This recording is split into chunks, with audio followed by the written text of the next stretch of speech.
महाकुंभ में स्नान की वजह से वो जो भीड़ एक श्रद्धालुओं की पहुंच रही है, ये जो रेला आपको नजर आ रहा है, संगम के जो घाट हैं वहां पर आस्था की डुबकी लगाने के लिए लाखों की तादाद में श्रद्धालु पहुंचे हुए हैं। लेकिन यही श्रद्धालु, क्योंकि माघ पूर्णिमा के स्नान की तारीख जो है वो परसों 12 फरवरी को है और ऐसे में जो श्रद्धालु हैं उनकी संख्या लगातार प्रयागराज पहुंचने के लिए बढ़ती जा रही है और वही अब जाम के रूप में यहां महाकुंभ क्षेत्र में प्रयागराज में लोगों को दिक्कत और परेशान कर रही है। अवधेश, जरा मुझे बताइए कि प्रशासन की तरफ से यहां पर माघ पूर्णिमा के स्नान को देखते हुए और जिस तरीके की जानकारी मोहम्मद मोइन दे रहे थे ना कि जो कल्पवास कर रहे हैं वो भी अब समाप्ति की ओर है, 12 फरवरी को वो भी समाप्त हो जाएगा, तो उनको लौटना है, उनके वाहनों को यहां पर भीतर आना होगा। उसके लिए प्रशासन क्या नए सिरे से कोई और व्यवस्था करता हुआ अब नजर आ रहा है यहां पर? बिल्कुल एक व्यवस्था तो की गई है, लेकिन सवाल यही है कि क्या वो व्यवस्था सफल हो पाएगी। ये प्रशासन की तरफ से अनुमति दी गई है कि रात को 8 बजे के बाद और सुबह 4 बजे तक जो कल्पवासियों के वाहन हैं वो मेला क्षेत्र में एंट्री कर पाएंगे ताकि उनके सामान की लोडिंग हो सके और वो जा सके। लेकिन ये चुनौती बनी हुई है क्योंकि जो प्रयागराज है वो कई ज़िलों से जुड़ा हुआ है। वाराणसी के लोग यहाँ आते हैं, जौनपुर के लोग यहाँ आते हैं, प्रतापगढ़ से आते हैं, अयोध्या से आते हैं, कानपुर से आते हैं, रीवा से आते हैं, चित्रकूट से आते हैं, कौशाम्बी से आते हैं। और यही वजह है कि जो मेरे पीछे ये खाली क्षेत्र दिख रहा है, जो गाड़ियाँ रोक दी गई हैं, अब उसका असर ये हो रहा है कि जो रीवा क्षेत्र से जो दबाव है ट्रैफिक का वो रीवा पर पड़ने लगा है। चाक घाट जो बॉर्डर है उत्तर प्रदेश का और मध्य प्रदेश का, यानी कि उत्तर इलाहाबाद और रीवा का, वहाँ पर भीषण जाम लग गया है। अगर हम बात करें चित्रकूट और प्रयागराज की तो शंकरगढ़ हो गया, शंकरगढ़ के बाद हो गया शिवराजपुर और करवी और भरतकूप, ये चित्रकूट के जो क्षेत्र हैं वो भीषण जाम को झेल रहे हैं। अगर हम बात कर लें मिर्जापुर की तो यहाँ पर जो करछना का क्षेत्र है, जो मेजा रोड का क्षेत्र है, वो बुरी तरीके से जाम को झेल रहा है। हम जौन की बात करें तो अंदावा बाईपास जो है वहाँ से मुसीबतें बढ़ रही हैं। तो प्रयागराज में तो ट्रैफिक के दबाव को कम करने की कोशिश की गई है, लेकिन इसकी वजह से अब हालात ये बन गए हैं कि कई ज़िले उससे प्रभावित हो रहे हैं और कई ज़िले जो हैं वो जाम में फंसते हुए नजर आ रहे हैं। आप देखिए किस तरीके से लगातार लोग यहाँ पर चल कर आ रहे हैं पैदल, और ये जो पैदल चलने का सिलसिला है ये औसतन 15 से 20 किलोमीटर का हो चुका है। आप लोग का स्नान हो गया? अभी नहीं हुआ है। कहाँ से आ रहे हैं, कितना चल चुके हैं? संभल, डिस्ट्रिक्ट संभल। पैदल कितना चलना पड़ा? 2 किलोमीटर। आप तो बहुत भाग्यशाली हैं। आप कितना? 2 किलोमीटर चले हैं सर। 11-12 किलोमीटर। 12 किलोमीटर चल लिया बैजोई से संभल।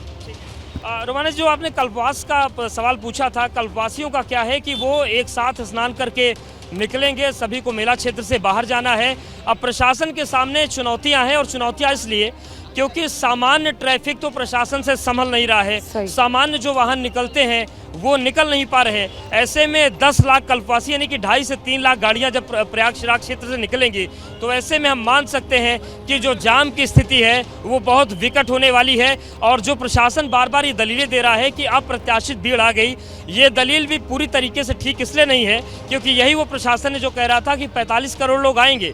अब 45 करोड़ लोग जब आ रहे हैं तो उसमें अप्रत्याशित जैसा कुछ भी नहीं है।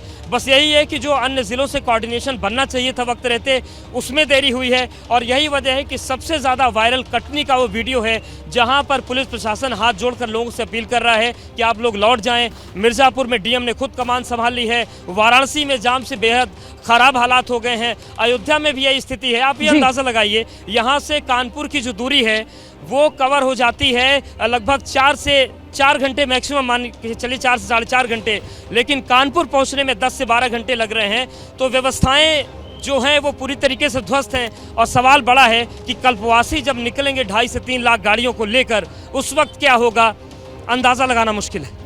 बिल्कुल, यही तो सबसे महत्वपूर्ण सवाल है कि अब भी जब जाम की स्थिति ऐसी है, ऐसे में जब कल्पवासी निकलेंगे, 10 लाख की तादाद कल्पवासियों की है, तो कम से कम 2-2.5 लाख गाड़ियां तो आएंगी इनको लेकर वापस जाने के लिए। जब कल्पवासी वापस लौटेंगे तो उस समय जाम की क्या स्थिति होगी, उसके लिए अब प्रशासन जो है वो क्या इंतजाम कर रहा है, नजर इस पर भी हमारी रहेगी। और इस बीच देखिए, महाकुंभ जो श्रद्धालु पहुंच रहे हैं, जाम से परेशान हो रहे हैं, कई किलोमीटर की दूरी, कई किलोमीटर जो लंबे जाम में जूझकर जब वो पहुंच रहे हैं, तो फिर घंटों घंटों के इंतजार के बाद, किस तरीके की थकान के बाद वो पहुंच रहे हैं और क्या कह रहे हैं, सुनाते हैं आपको।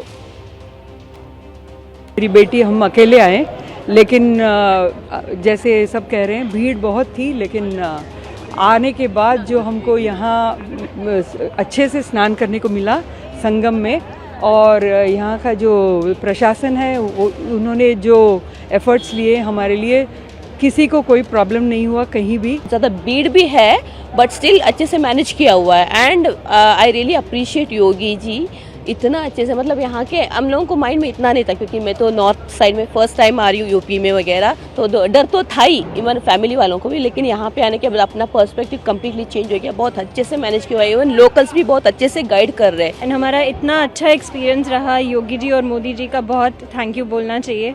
और इतने अच्छे प्रबंध किए गए हैं इधर। थोड़ा टाइम तो लगता है कुंभ में स्नान करने को, सबको धैर्य रखना चाहिए, और जब आप पहुंचोगे तो सबके लिए सबको स्नान करने को मिलता है। और इतने अच्छे प्रबंध मैंने कभी देखे नहीं है। इतने सारे लोग इंडिया से बाहर से आए हुए हैं, लेकिन किसी को भी इतना कुछ प्रॉब्लम नहीं हुआ है। बहुत अच्छी तरह से मेंटेन सब वगैरह किया है। थोड़ा बहुत ट्रैफिक है बट इसके अलावा अच्छी तरह से स्नान सब हो गया था। लेडीज़ लोग ही आए हैं सऊदी अरेबिया से, सिर्फ 3 ही लोग, और कहीं पे भी कुछ प्रॉब्लम नहीं हुआ। And food also at the same rate, कहीं पे भी जाओगे सेम रेट्स है। बहुत अच्छी तरह चल रहा है थिंग्स। तो आप इन श्रद्धालुओं को सुन रहे थे, इनमें से किसी को कोई परेशानी नहीं हुई। सब श्रद्धालु जो हैं वो व्यवस्था को लेकर पूरी तरीके से संतुष्ट नजर आए हैं। और सीधे एक बार फिर से आपको ग्राउंड पर लेकर चलूंगी। हमारे सहयोगी विवेक हमारे साथ मौजूद हैं, लेकिन उससे पहले बड़ी खबर आपको बता दें, अयोध्या प्रयागराज वाला जो रास्ता है वहां पर भी भीषण जाम लग गया है। कई घंटे से इस रास्ते पर श्रद्धालु फंसे हुए हैं। अयोध्या प्रयागराज रास्ते पर भी भीषण जाम। सीधे विवेक के पास लेकर चलेंगे आपको। विवेक, अयोध्या प्रयागराज वाले रास्ते पर भी अब भीषण जाम लग गया है, क्या अपडेट मिल रहा है?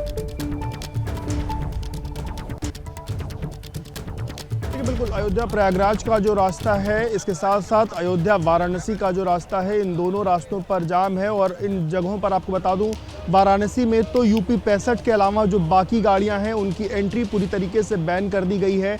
लोगों को अलग अलग वाराणसी शहर से 20 किलोमीटर 25 किलोमीटर पहले अपनी जो गाड़ियां हैं वो पार्क करनी पड़ रही, फिर वहां से अन्य वाहनों से उनको अंदर अगर जिसको जाना भी है तो उसको जाना पड़ रहा है। आपको बता दूं कि बड़ी संख्या में जो श्रद्धालु देश के अलग अलग कोनों से जो आए हैं, उनकी इच्छा है कि जब वो महाकुंभ में स्नान करने आए, 144 साल का ये जो संयोग है, जब इसमें स्नान करने आए हैं, तो उसके बाद यहाँ से 150-200 किलोमीटर की रेडियस में जो अयोध्या और जो वाराणसी में काशी विश्वनाथ मंदिर और अयोध्या में प्रभु श्री राम का जो मंदिर है, वहाँ भी पहुँचे और वहाँ भी स्नान करें लोग, क्योंकि लोग हज़ारों किलोमीटर से दूर दूर से यहाँ पर पहुँच रहे हैं। लेकिन दोनों जगहों पर स्थितियाँ इस वक्त सामान्य से अधिक हो चुकी हैं। कहीं ना कहीं बेकाबू का अगर शब्द बोला जाए तो वो भी माना जा सकता है, क्योंकि एक तरीके से लोगों को पैर रखने की जगह नहीं है। पर आस्था का सैलाब ऐसा है कि सबको प्रभु श्री राम के और सबको काशी विश्वनाथ के दर्शन करने हैं, इसलिए इन जगहों पर लगातार श्रद्धालुओं की जो भीड़ है वो लगातार वहाँ पर एक तरीके से लोग वहाँ पर जा रहे हैं। और वहीं अब बताऊँ, प्रशासन भी लगातार लोगों से इस बात की अपील कर रहा है कि लोग इन जगहों पर ना आएं।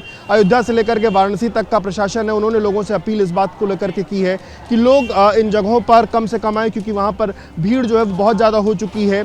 पर आपको बताऊँ, लेकिन श्रद्धालुओं के मन में जो आस्था की बात हम कर रहे हैं कि आस्था इतनी ज़्यादा है कि जब उनका महाकुंभ में वो स्नान कर चुके तो लोग एक हफ्ते 1.5 हफ्ते का प्लान करके आ रहे हैं कि वो पहले जाएंगे महाकुंभ में स्नान करेंगे, फिर यहाँ से वाराणसी जाएंगे, यहाँ से अयोध्या जाएंगे, या फिर जिनको अगर वाराणसी से पूर्वांचल की तरफ या बिहार की तरफ जिनको आगे जाना है तो पहले अयोध्या जाएंगे, फिर वहाँ से वाराणसी जा करके फिर आगे जाएंगे। इस तरीके का अलग अलग प्लान लोग करते हुए यहाँ पर पहुँच रहे, और इसी कारण पूरा उत्तर प्रदेश का जो ये लगभग 400-300 किलोमीटर का जो एरिया है, पूरी की पूरी जो धार्मिक नगरियां हैं उत्तर प्रदेश में, जैसे प्रयागराज जिसका जिक्र अभी विवेक कर रहे थे, अयोध्या, वाराणसी, यहाँ हर तरफ जो है अब वो जाम की स्थिति बनती हुई नजर आ रही है।